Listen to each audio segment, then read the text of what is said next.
Dovolte, než začnu moderovat, vyřídit si jednu zcela soukromou věc. Děkuji.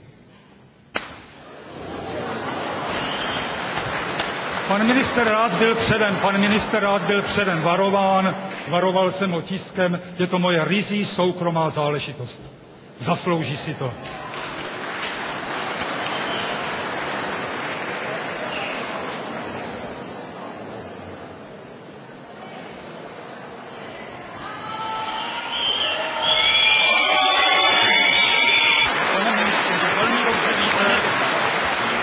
Pane doktore, tady to vyřizovat nebudem. Vy jste mě napadl zbaběle ze zadu. Proč jste se mi nepostavil jako chlap čelem? Vy jste zbabělec.